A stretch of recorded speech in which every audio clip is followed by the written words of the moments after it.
el proveedor, el que salía a trabajar, el que llegaba a la casa y la mujer era la persona que le tenía todo servido en la casa, los niños bañados, arreglados. eh, y digamos no tenía una participación en la toma de decisiones. Hoy día felizmente sí vemos que la tiene y eso ha sido un cambio brutal, pero que ha llevado muchos años hacerlo. Y el punto de quiebre fue el que la mujer en Chile pudiera votar. Ese fue un punto de inflexión muy importante en la historia de Chile. Por lo demás, no debemos olvidar que en los inicios de nuestra república, Paula Jaraquemada, el, Javiera Carrera, Mujeres Insignes, la Sargento Candelaria, que de verdad hicieron un trabajo que probablemente en otros países de Sudamérica y de Latinoamérica las mujeres no sean, ¿ya? Que era tener un rol muy fuerte. Las mujeres en Chile son muy fuertes. Y eso es algo que hay que rescatar y que hoy día efectivamente a través de las leyes se está logrando rescatar eso y se le está dando el impulso a que efectivamente logren poder generar las acciones con su poder. Como tú planteabas, aquí hay un dato histórico que me parece que... Varios datos históricos. Yo diría que el primer clivaje, el primer quiebre, uno podría decir histórico, parte acá eh, con, con el tipo de colonización que recibimos. O sea, nosotros primero no es indiferente el tipo de colonización que nosotros recibimos. Teníamos una cultura basada en una cultura, la cultura de nuestros pueblos aborígenes tenían en el centro a la mujer, y la mujer era una mujer sabia que además administraba no solamente la parte mágica, sino que la parte de estructuración cotidiana de la producción. A ella recurría la gente, la cultura mapuche. Bueno, en las otras culturas era similar, el rol de la mujer era muy, muy importante.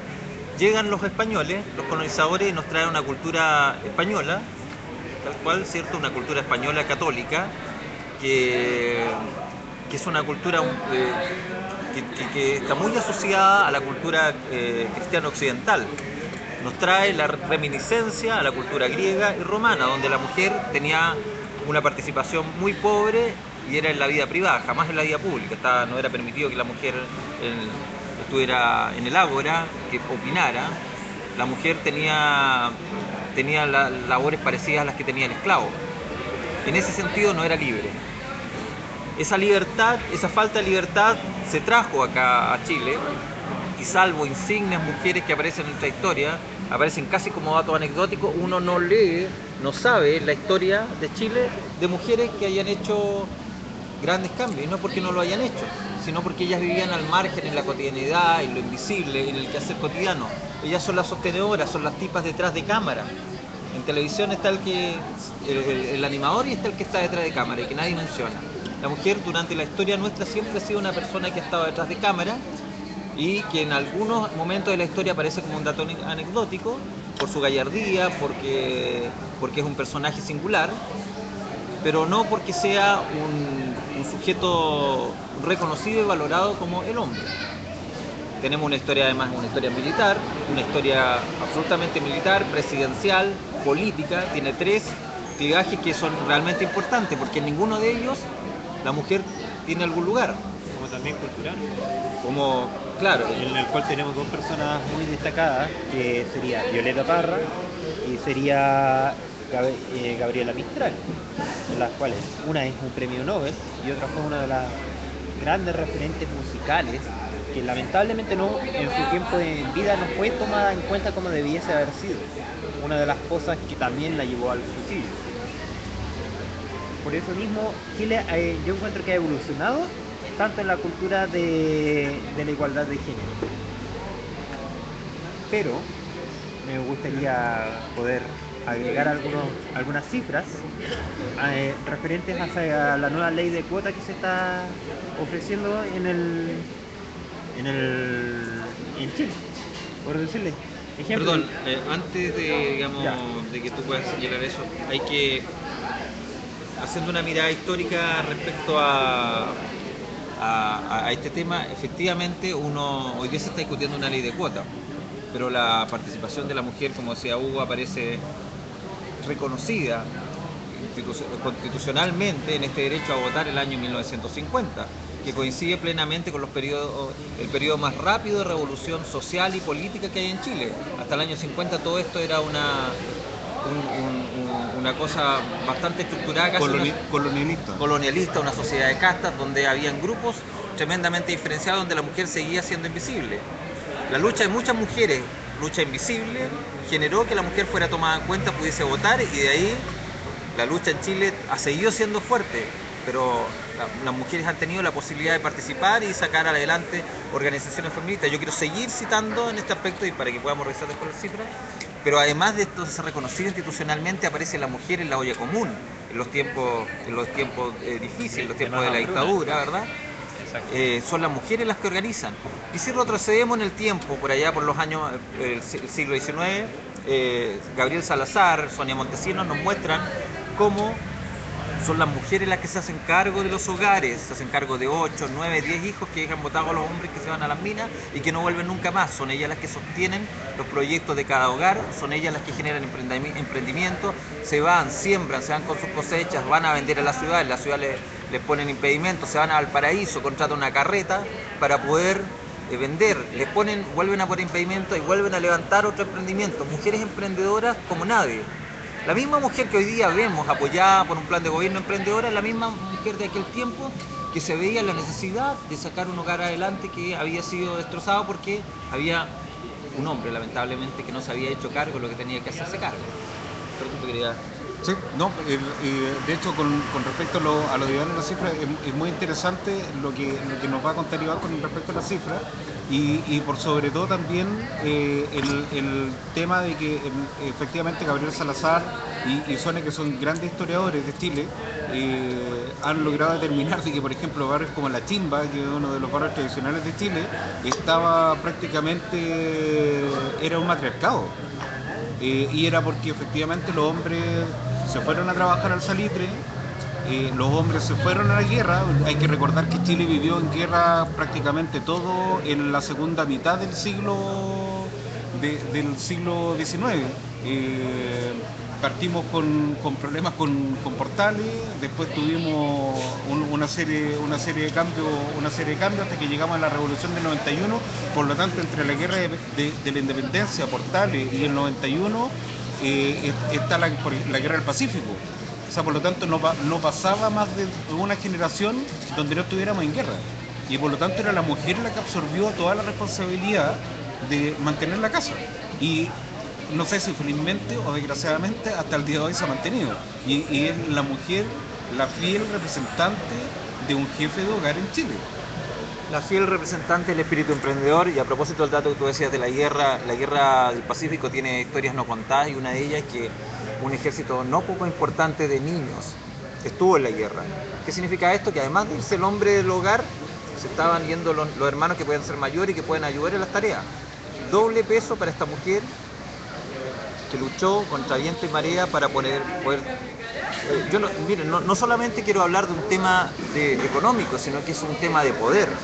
Este es un tema de poder porque además cuando ellos llegaban con sus productos a venderlos al centro de Santiago, que era una plaza donde uno se ponía en feria, se le ponían permisos y tasas de impuestos que eran exorbitantes, porque no se les quería.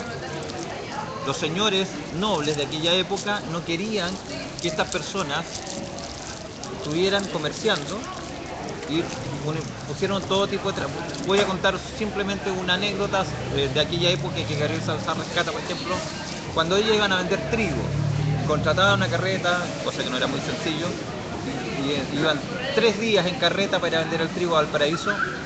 La gente que estaba en los puertos, que estaba ligada a la nobleza de Santiago, le decía: atrasa el barco que va a ir a buscar el trigo 2 días. Resulta que ellas no podían quedarse con el trigo en la carreta y tenían que almacenarlo en los almacenes de los cuales eran dueños estos señores. Por almacenar el trigo le decían: te tenemos que cobrar, es que no tengo plata. Bueno, dame la mitad de tu cosecha, de la próxima cosecha futura.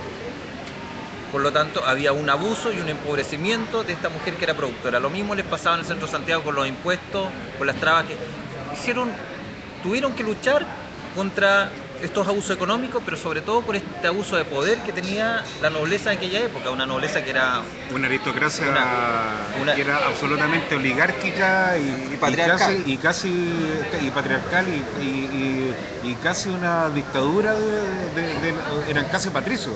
O sea, ellos eran senadores, patricios, eran absolutamente todo. Ellos dominaban y no las mujeres no existían al momento de tomar las decisiones. Exacto, entonces lo que efectivamente tenemos es una historia no solamente de ciertos derechos que han sido invisibilizados, sino también una historia de poder. Los hombres lo tenemos que reconocer, hay una historia de poder que es invisible, una historia de imposición que pertenece a nuestra cultura y que, para volver, digamos, más al presente, a partir del año 50 empieza a tomar algún camino. Vemos más mujeres participando, como decía Iván, ha habido muchas mujeres que han sido adelantadas a su tiempo, que se han expresado a través del arte, a través de la poesía, pero que no la han pasado bien. Y no la han pasado bien porque aparecen en una sociedad que ha sido bastante machista, donde, digámoslo con todas sus letras, hombres y mujeres son machistas. ¿Quién educa a un hombre machista? Una madre machista también. Ha pasado de aquel tiempo hasta la época de los 80-90. Los 80 y 90, quiero señalar que aunque las mujeres no fueron del todo reconocidas, tuvieron una participación tremenda en la formación de organizaciones sociales, ONG en Chile, que después se convirtieron en organizaciones mucho más grandes, incluso apoyaron a los gobiernos de la Concertación y los que vinieron, pero una participación mucho más grande en organizar la resistencia política, en organizar lo que tenía que ver con cosas tan básicas como la alimentación de la población, organizar la lucha por los derechos humanos acá en Chile. Estas mismas mujeres, por ahí los historiadores lo cuentan, después fueron consideradas por las organizaciones internacionales, fueron premiadas algunas de ellas, fueron becadas y hoy día están trabajando en organizaciones chilenas que luchan por los derechos de las mujeres. Las dirigentes, la gente que está en organizaciones que luchan por los derechos de la mujer tienen un historial de aquellos 80, todas, la mayoría viene de ellos. O sea, había una lucha invisible que ha sido reconocida y que ahora ha coincidido con un contexto internacional donde los derechos de género son mucho más transversales. ONU tiene una organización donde todos los países del mundo prácticamente están adscritos, que promueve los derechos de la mujer, una discusión, un encuentro internacional donde los presidentes se comprometen a cambios que, por cierto, son bastante lentos porque la realidad de un país respecto a la otra a veces es muy grande. Pero hemos avanzado y la verdad es que se ha llegado a un punto donde esto se ha hecho tan popular que ha promovido una corriente de estudios feminista o de estudios de género que ha sido importante para promover políticas públicas. En eso estamos hoy día. En eso estamos hoy día y de esto vamos a ir conversando un ratito más. Vamos a hacer un corte, estamos desde el Grido del Agua hablando de política de género y su influencia en la sociedad.